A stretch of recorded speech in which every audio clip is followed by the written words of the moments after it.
Assalamualaikum warahmatullahi wabarakatuh. Perkenalkan, nama saya Pira Regita dan dua rekan saya yang bernama Daniel Sitorus dan Ikhlas Dwi Prasetyo.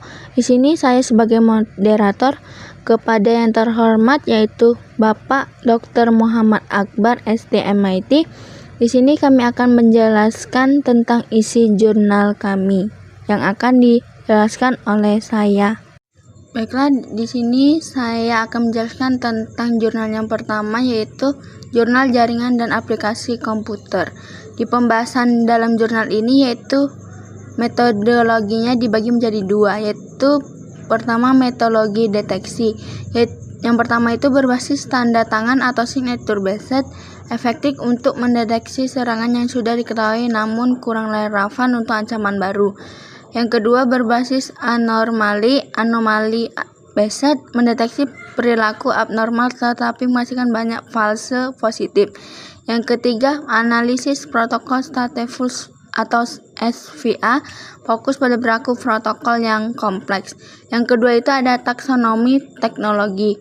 Di dalam taksonomi teknologi itu ada 4 bagian. Yang pertama itu host based IDS atau HIDS, berorientasi pada aktivitas host individu.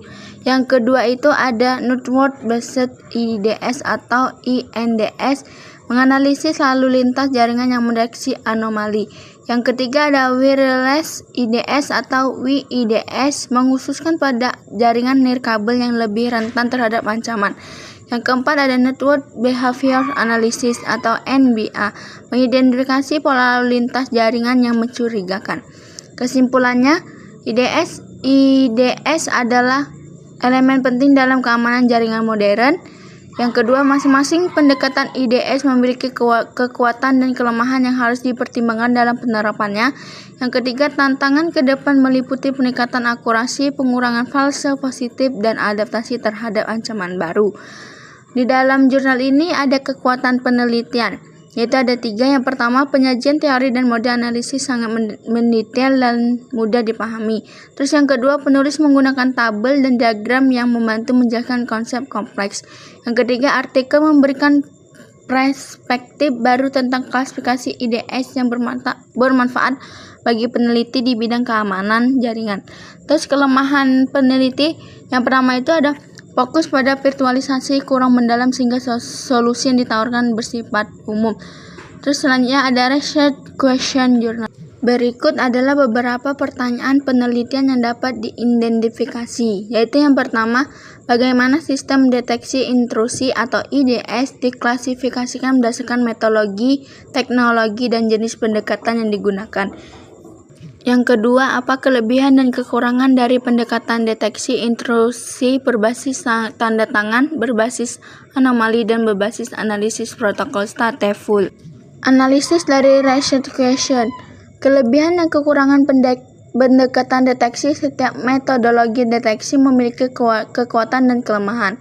Yang pertama, berbasis tanda tangan. Yang kedua, berbasis anomali. Yang ketiga, stateful protokol analisis.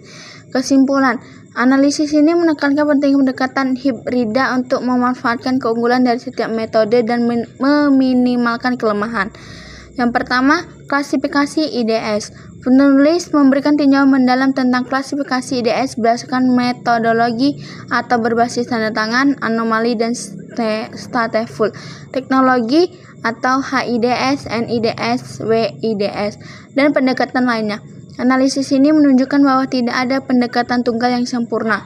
Masing-masing memiliki aplikasi optimal untuk situasi tertentu.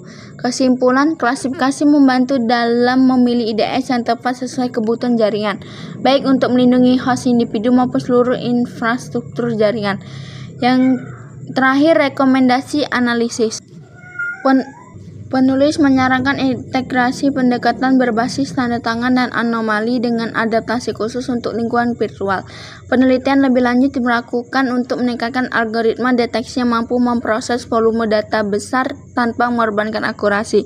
Sekian penjelasan jurnal yang pertama dari saya. Selanjutnya akan dijelaskan oleh rekan saya, yaitu akan dijelaskan oleh saudara Tio. Kepada saudara Tio kami persilakan. Assalamualaikum warahmatullahi wabarakatuh. Perkenalkan, nama saya Ikhlas Dwi Prastio dengan NIM 2202020010 dari Prodi Teknik Informatika kelas A1. Di sini saya akan menjelaskan jurnal tentang teknologi informasi dan perangkat lunak.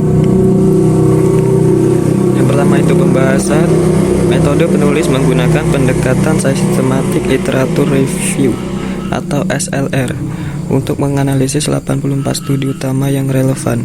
Data diperoleh dari 6 basis data elektronik seperti IAA, Explore, dan SCM Digital Library. Proses seleksi studi dilakukan dengan kriteria ketat untuk memastikan kualitas data yang digunakan. Hasil jenis teknik ML. Penulis mengidentifikasi 8 teknik ML seperti jaringan saraf buatan, penalaran berbasis kasus, dan pohon keputusan. Akurasi estimasi. Model ML umumnya lebih akurat dibandingkan metode tradisional, tetapi hasilnya bervariasi tergantung pada teknik dan dataset yang digunakan. Perbandingan model ML dan non-ML. Sebagai besar studi menunjukkan bahwa model ML lebih unggul dibandingkan model non-ML. Perbandingan antara model ML. Tidak ada model yang secara konsisten lebih baik. Jaringan saraf buatan sering menunjukkan performa unggul di beberapa konteks. Konteks estimasi, model ML lebih efektif pada dataset besar dan kompleks diskusi.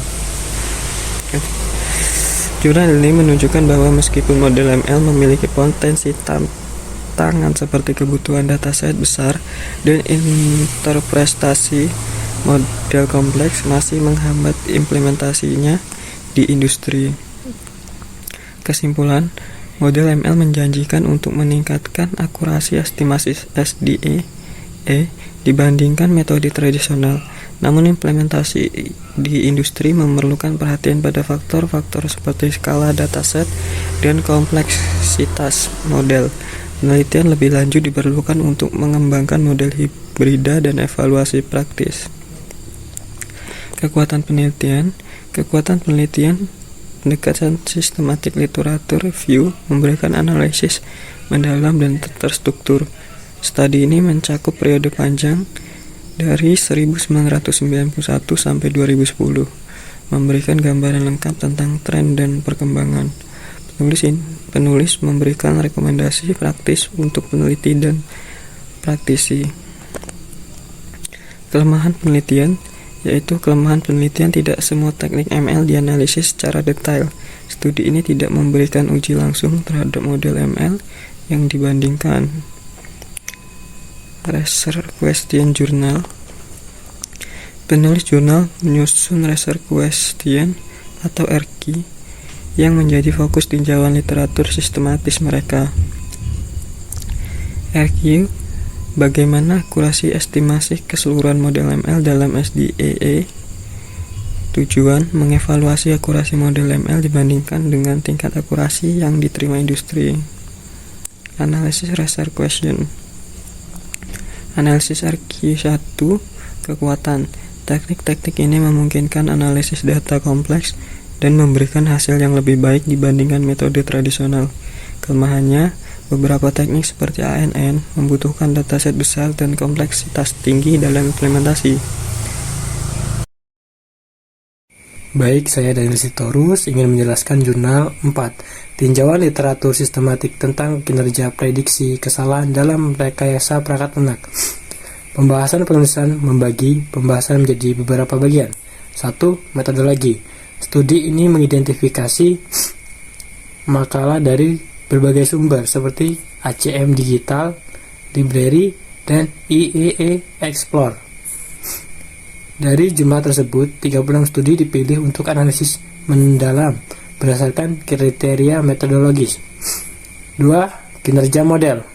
Model sederhana seperti net bias dan regresi logistik menunjukkan performa kompetitif. Teknik pemilihan fitur secara signifikan meningkatkan kinerja prediksi. Yang ketiga, konteks data. Dataset populer seperti Eclipse digunakan secara luas. Sistem yang matang dan besar cenderung menghasilkan model dengan kinerja yang lebih baik. Kesimpulan, bahwa kualitas data dan teknik pemodelan berperan besar dalam keberhasilan prediksi. Kesalahan, studi ini memberikan panduan bagi peneliti dan praktis untuk memilih model yang sesuai dengan kebutuhan mereka. Kekuatan penelitian, penulis menggunakan metodologi sistematis yang kuat untuk menganalisis literatur. Kelemahan penelitian, banyak studi yang tidak melaporkan konteks data secara lengkap. Research Question Journal. Research Question, penulisan jurnal menyusun pertanyaan penelitian berdasarkan tujuan utama penelitian, yaitu menganalisis faktor-faktor yang mempengaruhi kinerja model prediksi kesalahan dalam rekayasa perangkat lunak. Berikut adalah 3 pertanyaan utama yang diajukan. Bagaimana konteks di mana model prediksi dikembangkan mengaruhi kinerjanya? Penjelasannya, konteks seperti ukuran proyek, bahasa pemrograman, jenis sistem, dan kematangan sistem mungkin mengaruhi efektivitas model prediksi. Analisis research question. Konteks model, hasil sistem yang besar dan matang cenderung menghasilkan model prediksi yang lebih akurat. Dataset populer seperti Eclipse digunakan secara luas karena data kesalahan yang tersedia dan berkualitas tinggi. Penelitian ini menyimpulkan bahwa pengaruh konteks, pemilihan variabel, dan teknik pemodelan sangat signifikan dan terhadap kinerja model prediksi kesalahan. Terima kasih, saya kembalikan ke moderator. Sekian presentasi dari kelompok kami. Kalau ada kata kami mohon maaf, pada Allah kami mohon ampun. Kami akhiri. Assalamualaikum warahmatullahi wabarakatuh.